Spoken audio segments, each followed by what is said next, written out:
There is a quiet war taking place, an invisible conflict that wages within the chambers of your own mind.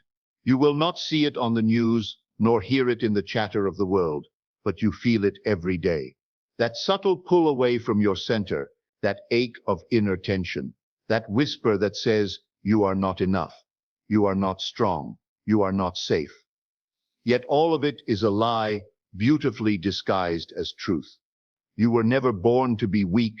You were not created to be tossed about by outer circumstances like a leaf in a storm. You were formed with power so radiant, so absolute, that even the heavens align in obedience to your inner state. But what has dulled this brilliance?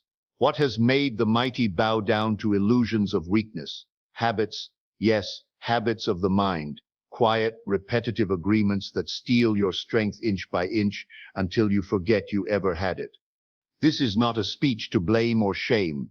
This is a wake-up call, a gentle but powerful reminder that you hold the pen, you shape the clay, and you write the ending.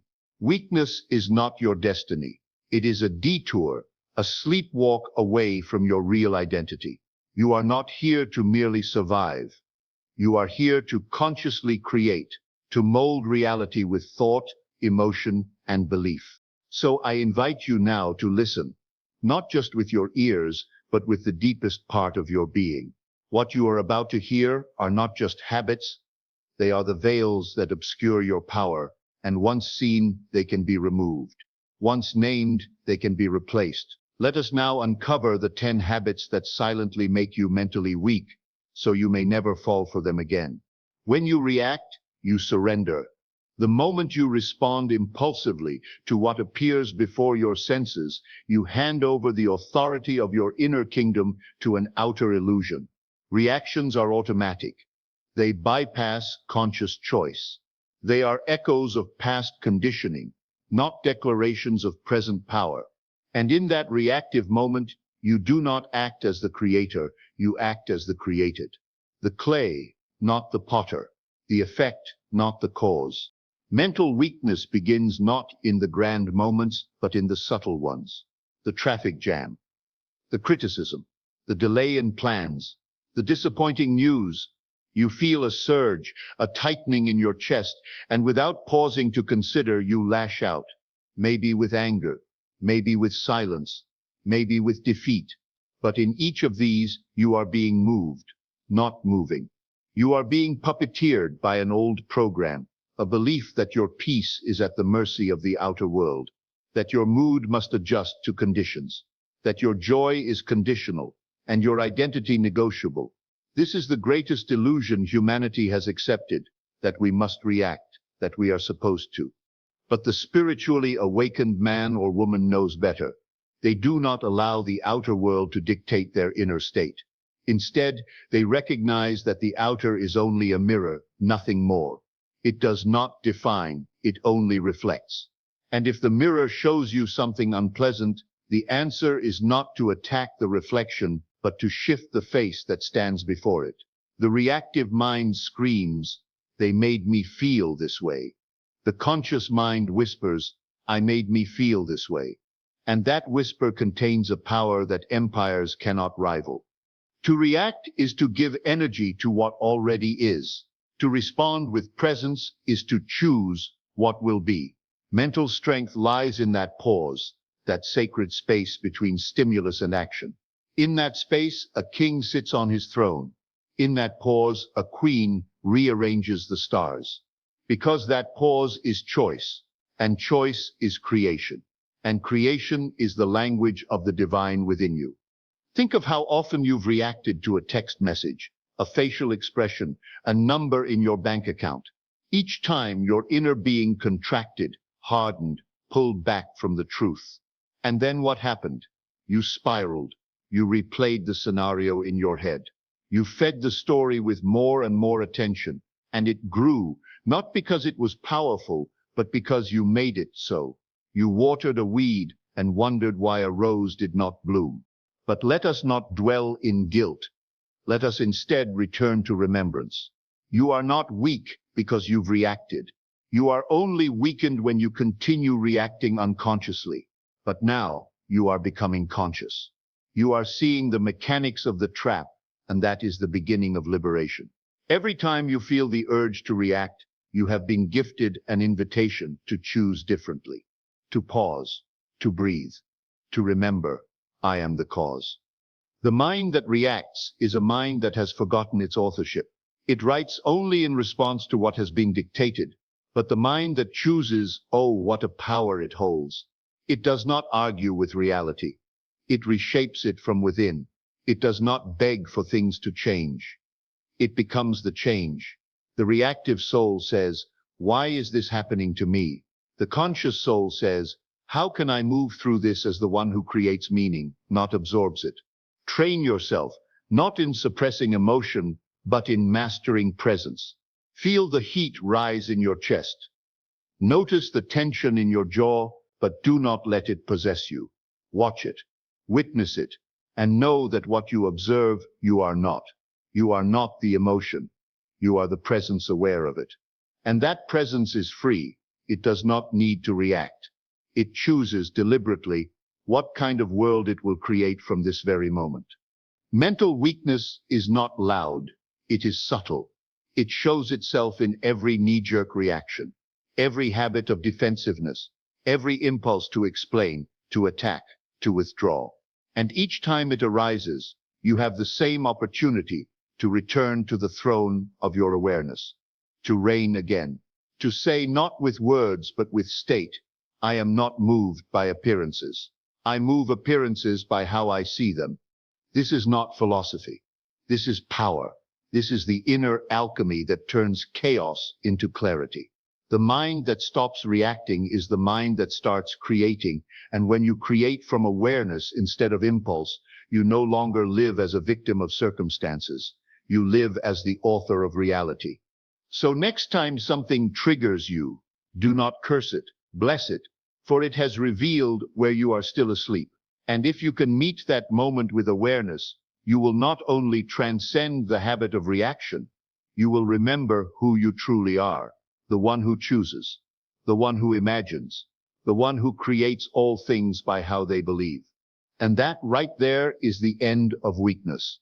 Complaining is not just about words. It is a vibration, a frequency of defeat disguised as casual conversation. When you complain, you are not simply describing a problem, you are declaring allegiance to it. You are saying to the universe, this is who I am, this is what I believe, this is what I choose to focus on. And what you focus on, you feed. What you feed, you grow. The habit of complaining is the silent agreement to remain powerless. You may not even notice how often you complain. It hides itself in the smallest phrases.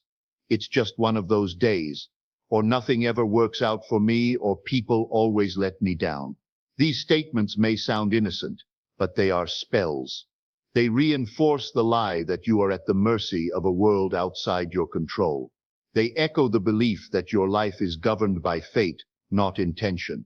And each time you speak them, you affirm weakness over power, chaos over order, victimhood over sovereignty. The mind that constantly complains has forgotten that it is the cause, not the effect. It has forgotten that life is not happening to it. Life is happening through it. Whatever you consistently observe and emotionally dwell upon must mirror itself in your reality. So when you speak often of what you do not like, you are not resisting it.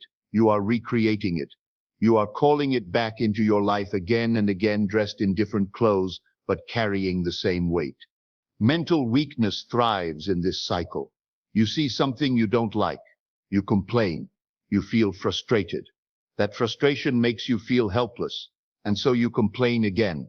The cycle feeds itself. And the more you dwell in this loop, the more powerless you feel. But it is not the situation that made you weak. It is your relationship to it. It is your perception, your internal agreement. You gave it permission to define your state, and your state is the seed of your world. But now let me offer you a truth that cannot be shaken. You are never obligated to complain. You are never required to verbalize lack, frustration, or limitation. You are always free to speak differently, to direct your attention toward what you desire, toward what is possible, toward the inner truth that all things bend to the command of belief. Complaining is the misuse of your divine authority. It is the language of forgetfulness. Gratitude, on the other hand, is the language of remembering. Let this be deeply understood. What you feel with intensity and focus on consistently must become your experience. So to complain with emotional charge is to command life to give you more of what you do not want. It is a prayer spoken in reverse, a deliberate manifestation of unwanted experiences through the misuse of thought and word. And still the universe says yes, not because it punishes, but because it obeys. It echoes what you offer it. You do not need to suppress your feelings. You do not need to fake positivity, but you do need to decide where your power lies. Will you rehearse the problem or dwell in the possibility? Will you speak from the storm or speak as the calm within it? Complaining is not the release of pressure. It is the reinforcement of it. Each word further builds the image you are trapped in. And you, my friend, were not created to be trapped. You were created to choose. Begin to notice the moment you feel the urge to complain. Stop, pause, observe. What is it you're about to say? And more importantly, why are you about to say it? Is it to get sympathy? Is it to be right? Is it to align with those around you who are also complaining? Or is it simply a habit, an old loop running on autopilot? In that moment of awareness, you are given the gift of choice. You can speak life, or you can echo limitation. You can declare your power or reinforce your lack. Mental strength is not loud. It does not demand attention. It does not shout over others. It simply refuses to speak as if it is helpless. It refuses to bow before appearances and say, "This is final." No, the mentally strong mind says, "This too is subject to change, and I shall not give it my energy unless it aligns with my vision." That is the stance of a creator. That is the posture of one who remembers. The habit of complaining is seductive because it offers momentary relief, but long-term pain. It gives you connection with others, but only through mutual powerlessness. It feeds your ego but starves your spirit. And the world, hearing your repeated declarations of lack, continues to organize itself to prove you right. But if you would stop, just stop, and begin to speak only what you want, only what is aligned with the version of you who already has it, then the world would mirror back something entirely new. This is not about fake smiles or forced words. It is about real power. It is about reclaiming the role you were born to play, the conscious creator of your life. Every time you are tempted to complain, say instead, "I choose again. I choose clarity. I choose power. I choose gratitude." And watch as the vibration of your life begins to shift. Complaining is the habit of those who have forgotten. Choosing is the habit of those who remember. So remember, speak from the place of creation, not reaction, and your world will rise to meet you. To live in the past is to keep walking backward while pretending to move forward. It is to drag yesterday into today and wonder why nothing changes. The past is not the enemy, but your allegiance to it is. Each time you rehearse it, each time you replay the scenes, re-feel the pain, re-argue the conversations, you give life to something that no longer exists. And yet, by the power of imagination and belief, you make it real again. Not because it holds power, but because you give it yours. The mind that clings to the past is a mind that fears the unknown. It prefers familiar pain to uncertain possibility. It chooses repetition over transformation. And so the stories of old become the blueprint for tomorrow. You begin to see your future through the filter of what has already happened. You expect disappointment because you've experienced it. You predict betrayal because you've been betrayed. And in doing so, you imprison yourself in the very script you long to escape. But understand this, your memory is not a master. It is a servant. It exists to be referenced, not worshipped. You do not owe your past anything, not even your attention. And yet, mental weakness often disguises itself as loyalty to history. This is just who I am, you say. This is how things have always been. And with those words, you carve limitations into your identity and bind yourself to a fate that was never meant to be final. There is a difference between learning from the past and living in it. Wisdom glances backward for lessons, but faces forward with faith. Weakness, however, sits in yesterday's shadows and calls it truth. But the truth is not in what happened. The truth is in what you are choosing now. The past is a record of choices, of states once assumed. It is not prophecy. It is not law. It is not the author of who you must be. Only you hold that pen. Many people use the past as justification for limitation. I can't trust because I've been hurt. I can't succeed because I've always failed. I can't change because I've been this way too long. These are not facts. They are agreements. They are decisions dressed up as destiny. And as long as you hold on to them, your power will remain dormant. Not absent, but asleep, waiting for you to release the weight of what was so you can rise into what is. The past is not keeping you weak. Your attachment to it is. Every time you define yourself by what has happened, you step out of the now and into a ghost story. You animate something dead with the breath of your belief. But nothing from your past has the right to follow you unless you carry it.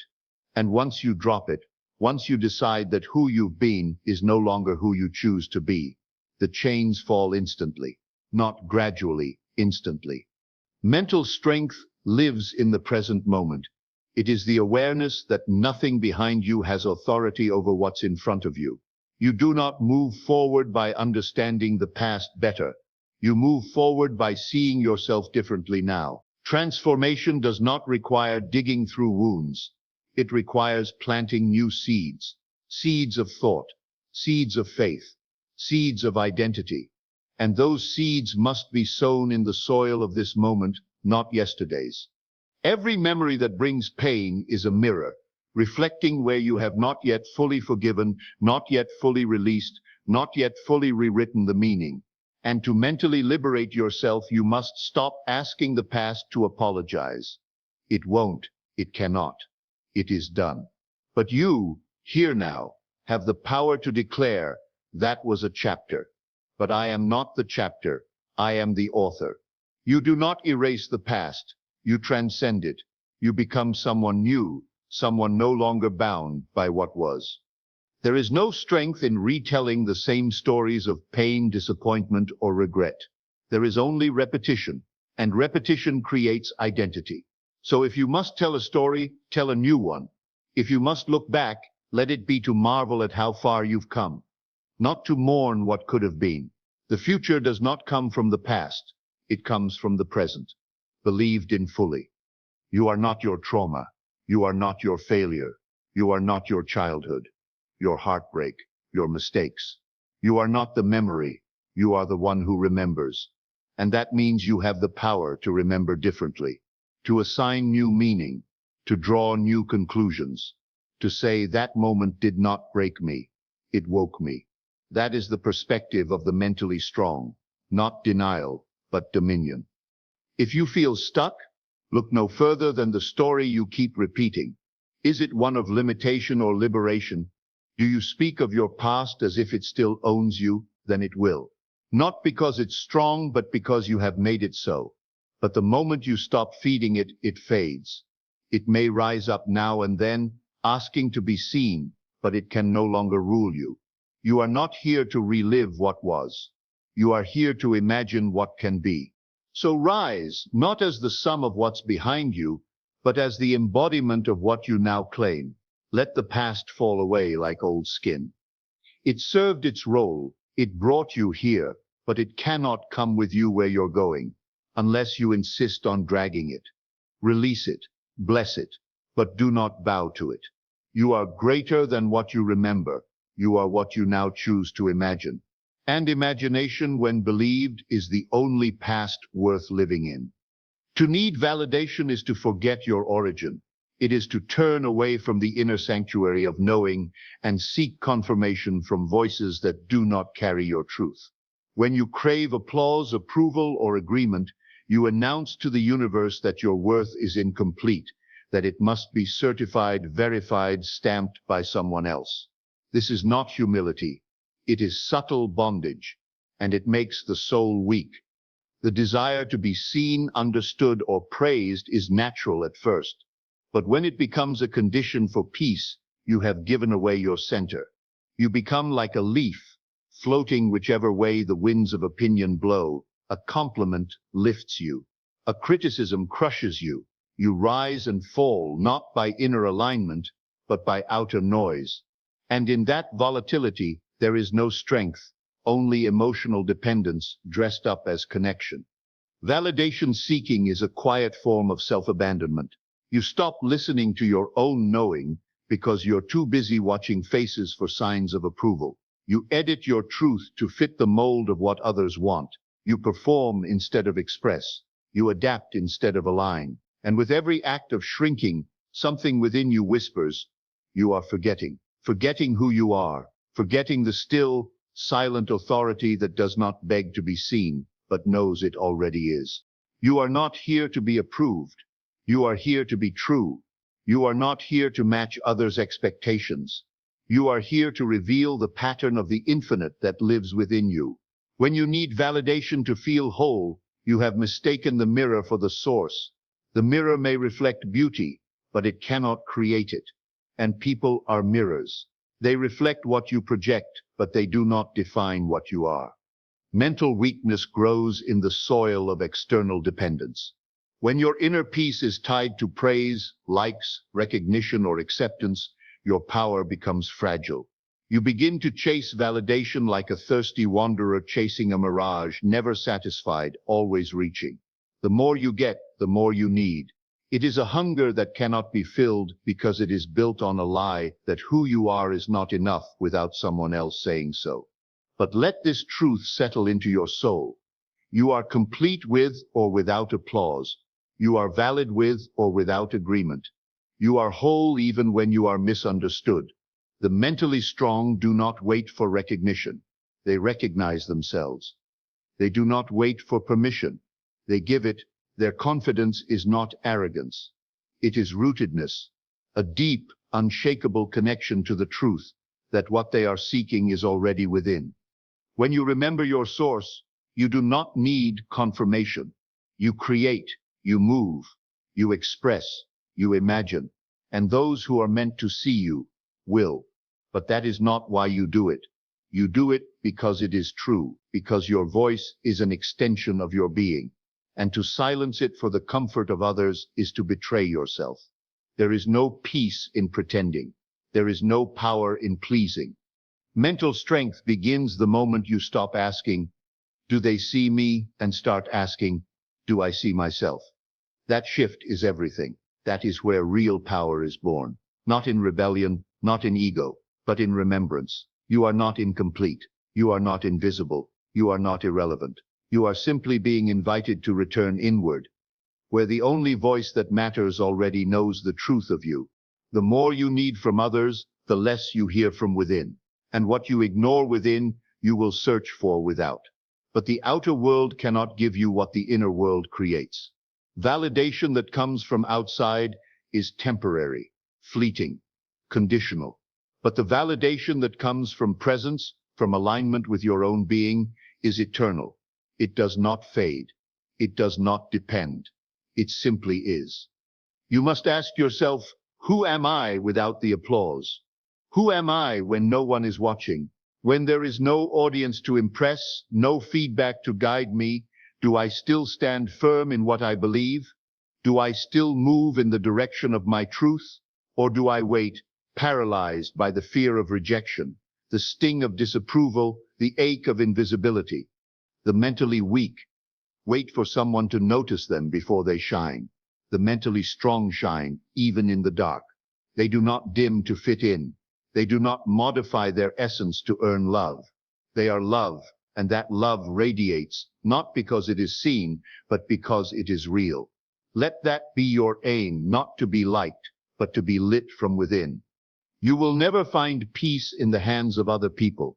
because their hands are as uncertain as their moods, but peace lives in the core of your being.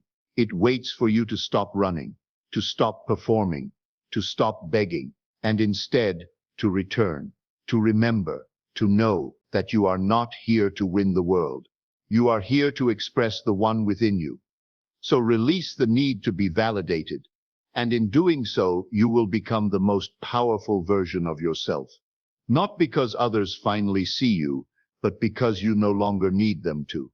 Fear is a signal, but it was never meant to be a guide. When you let fear make your decisions, you surrender your authority to a voice that knows nothing of your power. Fear does not see potential. It sees only protection. It is rooted in survival, not creation. And while it may keep you safe, it also keeps you small. Every time you allow fear to lead, you tell life, I do not trust what I'm capable of. And in that silent declaration, mental weakness is born. The tragedy is not that fear visits us, it always will. The tragedy is that we believe it, worship it, obey it. We treat it like truth, not the distortion it is. But fear is a master of illusion. It shows you shadows and calls them monsters. It whispers worst-case scenarios and presents them as certainty. It projects failure where success might live. And if you listen too long, you begin to build your life around what you're afraid might happen instead of what you deeply desire to create. Think of how many paths were never taken because fear said no. How many conversations avoided, opportunities declined, gifts buried, all because the mind said, what if I fail? What if they reject me? What if it all goes wrong? But rarely do we ask the more powerful question, what if it works? What if I rise? What if this moment is the one where everything changes? The mind ruled by fear doesn't ask those questions because it isn't seeking truth, it's seeking safety. Mental weakness isn't loud panic or dramatic fear. It's the quiet, daily submission to anxiety's voice. It's choosing the comfortable job over the calling. It's staying silent when your truth aches to be spoken. It's delaying the dream again and again because fear told you it's not the right time.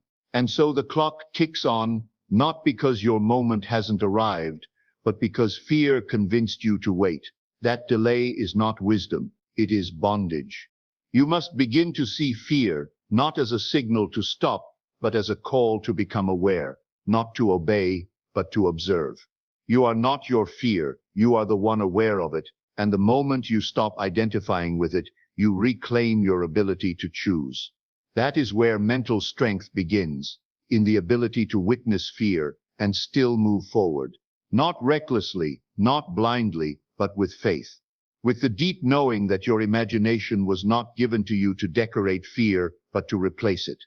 Fear leads you toward imagined danger, but faith leads you toward imagined beauty, and both are imagined.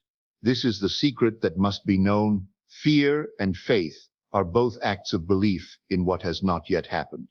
The only difference is that fear builds its case on limitation, while faith builds its case on possibility. So ask yourself, which one will you serve? There is no such thing as a life free from fear, but there is such a thing as a life not ruled by it. Mental strength doesn't mean fear disappears. It means it no longer dictates your choices. It no longer writes your story. The mentally strong person sees the fear, hears the doubt, feels the trembling, but still moves. They do not need to be fearless. They only need to be faithful. Every time you allow fear to decide for you, you rehearse powerlessness. And repeat it enough times, it becomes identity. You begin to say, I'm just cautious, or I'm just realistic, when in truth, you are simply choosing the familiar script of fear because it feels safer than rewriting a bold new one. But comfort is not the same as strength. Familiarity is not the same as truth. And just because fear feels loud does not mean it speaks for you. The part of you that wants to grow will always feel resistance. That resistance is not a stop sign, it is proof that you are on the edge of expansion. And the only way to break the habit of fear-based decision-making is to act in opposition to it. Not later, now. Not when the fear is gone, but while it is present. Because when you act in the presence of fear, you break its authority over you. You remind it that you are not its servant. You are the master of your mind. You were not designed to play small. You were not created to fit into the narrow cage of comfort. There is something inside you that was made to move mountains, to shape realities, to bring light where there is none. But it cannot emerge while fear holds the microphone. Take it back. Speak from faith. Decide from power. Move not according to what might go wrong, but what could go magnificently right. Mental strength is forged in those tiny, unseen moments where you choose to trust your vision over your worry, where you say yes, even with a shaking voice, where you take the leap, not because fear disappeared, but because your purpose roared louder. That is the beginning of transformation. So next time fear shows up, thank it. Not because it's right, but because it reminds you of where your courage is needed most.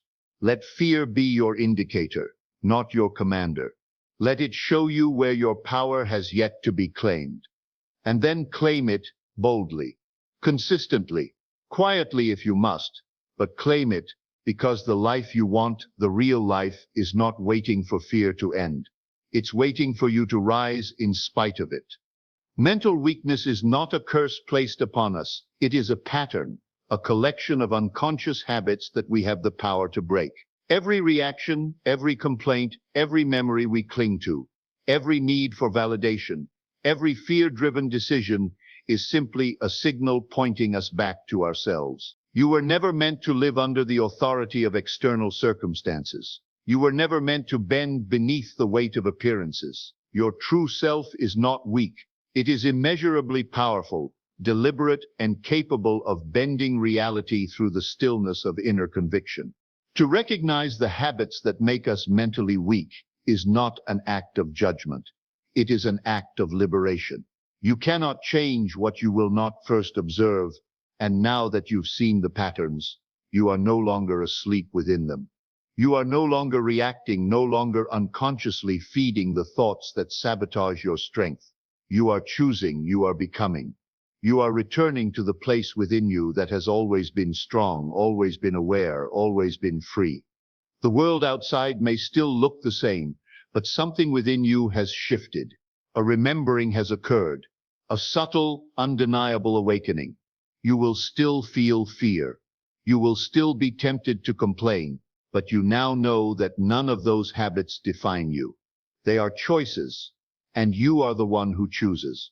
The moment you stop feeding what weakens you, you begin to empower what was always waiting beneath your true self, unshaken, unbending, fully alive. Thank you for joining me on this journey inward. If this message resonated with your spirit, I invite you to like, share, comment your reflections, and subscribe for more. Your support helps awaken others who are ready to rise beyond limitation and live from their true power. With deep gratitude.